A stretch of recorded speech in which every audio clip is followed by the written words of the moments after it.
Good morning friends, मैं Amit Kumar Gupta advocate अपने income tax के केसेस की सीरीज में आज जो केस आप लोगों के सामने डिस्कस करूंगा बहुत ही इंपॉर्टेंट केस है। 2-3 लॉ के बहुत अच्छे पॉइंट्स इस केस में डिस्कस हुए जो कि हर असेसमेंट के लिए, एक असेसी के लिए जानने के लिए बहुत ज़रूरी हैं। केस का नाम है सपन कुमार ऊ Jain versus income tax officer और ये केस 25 नवंबर 2021 को डिसाइड हुआ। केस के अंदर असेसी को सेक्शन 148 के नोटिस इशू किए गए। इशू करने के बाद असेसी की असेसमेंट की गई और कुछ बोगस परचेजेस को लेकर के असेसी की एडिशन की गई। बोगस परचेजेस पर एक स्पेसिफाइड परसेंटेज जो है वो ऐड की गई, जिसके लिए असेसी जो है वो अपील में था। सीआईटी अपील ने भी असेसी की बात नहीं मानी, जिसकी वजह से असेसी को आईटीएटी में जाना पड़ा। इस केस के अंदर जब ये मैटर आईटीएटी के अंदर चल रहा था तो ये मैटर उठा कि जो असेसमेंट ऑर्डर है उसके अंदर ये बात लिखी हुई है कि notice under section 143 subsection 2 and notice under section 142 subsection 1 has been issued and served. But जब आईटीएटी ने असेसमेंट रिकॉर्ड्स देखे तो उसके अंदर कहीं पे भी ऐसा सबूत नहीं था कि ये नोटिस असेसी को सर्व हुए हैं। इस चीज का प्रूफ नहीं था। तो इस पर आईटीएटी ने यह कहा कि असेसी को नोटिस ना मिलना ये एक जुरिसडिक्शनल डिफेक्ट है और ये सेक्शन 292 में डिपार्टमेंट जो है वो इसकी रियायत नहीं ले सकता कि ये डिफेक्ट्स जो है वो कवरेबल नहीं है सेक्शन 292 के अंदर।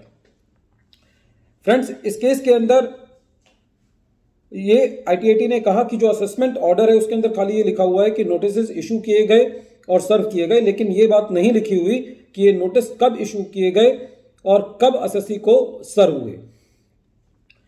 इसीलिए आईटीएटी ने इस बेसिस पर भी जो असेसी की एडिशन थी उसको डिलीट कर दिया और ये कहा कि ये सेक्शन 148 का वैलिड नोटिस नहीं है।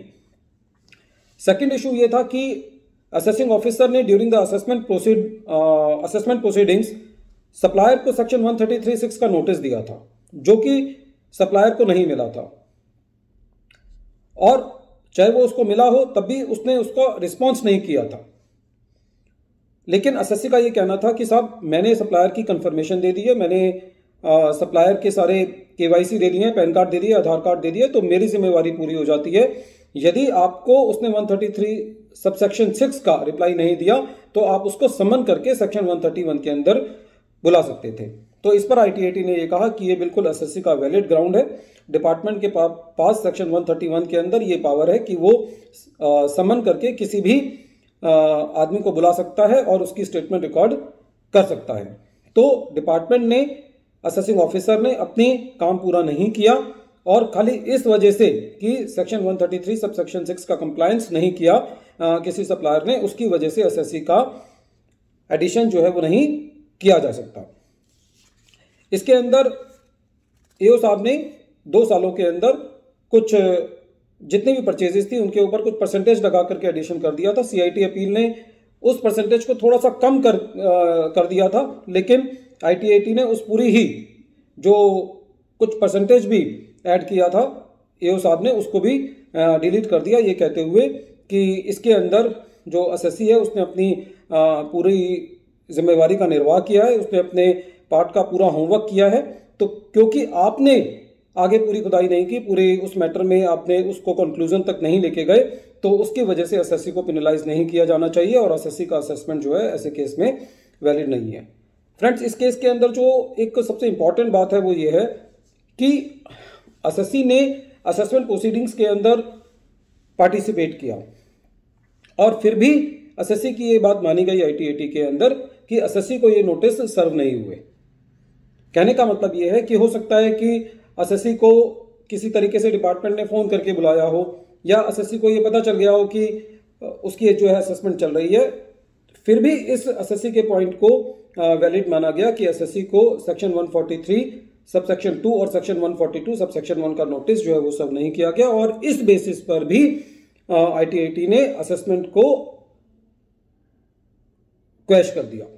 और जो मेरिट था, मेरिट पे भी आईटीएटी ने ये कहा कि एसएससी जो है वो अपनी पूरी जिम्मेवारी पूरी कर चुका है, उसने अपने जितने भी डॉक्यूमेंट्स थे वो पूरे किए। तो फ्रेंड्स, इससे हमें ये सीखने को मिलता है कि जब भी असेसमेंट पूरी हो तो जितने भी एसएससी के पास एटलीस्ट अपने दस्तावेज हैं, चाहे वो कंफर्मेशन है, चाहे वो बैंक स्टेटमेंट है, चाहे वो पैन कार्ड की कॉपी है, चाहे वो परचेज बिल्स हैं, वो सारे जो है पूरे एनेक्शस समेत जो है वो असेसमेंट प्रोसीडिंग्स में सबमिट करने चाहिए, ताकि एसएससी जो है वो बाद में उसको सीआईटी अपील और आईटीएटी के अंदर तकलीफ ना आए और एडिशनल एविडेंसेस की जो क्वेश्चन है उस पर एसएससी को बाद में अपना केस रिमांड रिपोर्ट के भरोसे ना छोड़ना पड़े। और ज़्यादा से ज़्यादा एसएससी को ये कोशिश करनी चाहिए कि वो असेसमेंट के दौरान अपनी सारी बात पूरे खुले दिल से और पूरी डॉक्यूमेंटेशन के साथ कहे। एक बार फिर मैं केस का नाम रिपीट कर रहा हूँ। केस का नाम है Sapan Kumar U Jain versus income tax officer और ये केस 25 नवंबर 2021 को डिसाइड किया गया। Thank you friends.